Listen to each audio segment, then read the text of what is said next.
masi koigi security advisor Mr. Kuldeep Singh unajare koigi mara koigi yam nuai taba koigi nahama Mukesh mafam khangdana mangkhiba koigi mafam khangdana mangkhibagi matangda anyhow tawraga amta angang se naha se amta phangnaba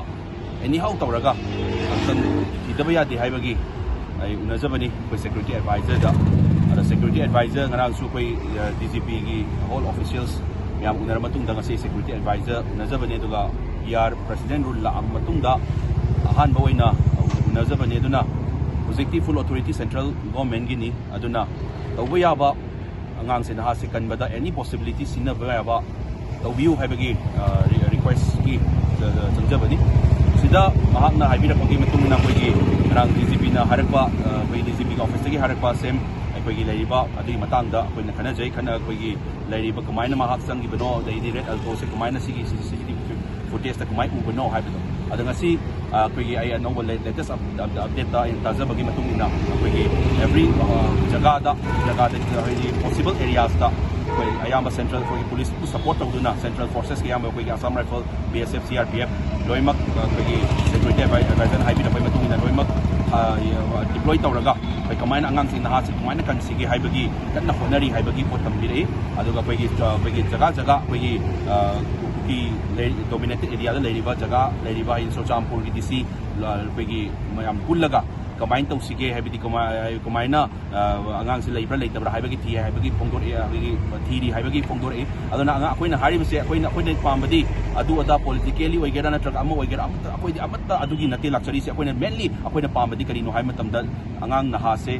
dase na mana ke dubai changuri no kana kamain changuri no haibai wari duna kona investigate tawbagi process na kona thamaga kamaina angang se koigi every possible power security forces personnel kamain pula full sijinnaraga kamaina angang se naha se Mukesh kamain kan sige haibadune akoina pamjari badi haijara meduna mahana yam kana honari all possible ways da top officials yauraga koigi jaga da loina husik mafam da on the spot lady office da pamaga leite loima masa gi area chingnaba area da lady adu CCTV footage su koigi sarangi hospital da ngataba araiba for the CCTV footage every angle dagi CCTV footage su angang kadai chakhi gi haibagi thiba kanna tawri haibagi haibire aduna central forces su loi yauraga husik kanna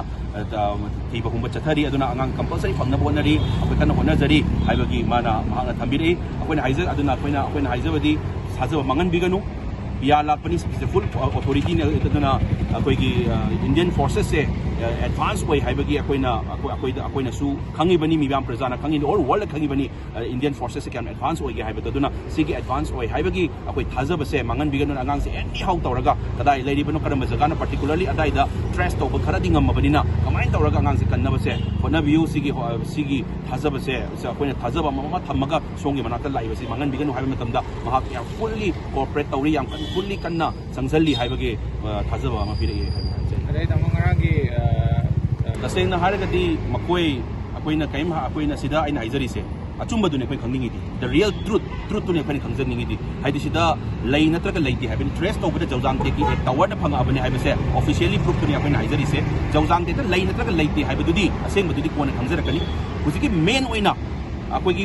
mobile trace to bukan jawjang te ki tower na phanga badina adu jawjang te tudi pan akoina adu jawjang te haidragadi karamba jaga to akoina haidi se akoina akoidi technical na hariba bapot tune akoina hari du na makoina clarify to rapodudi akoina man moina chile to rapani laiti natraga lai haibadudi akoina khangba natri aduna lai haibasu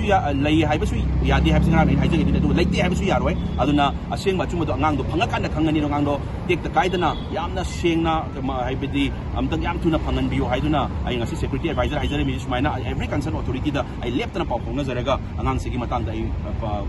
upamaro laujari haita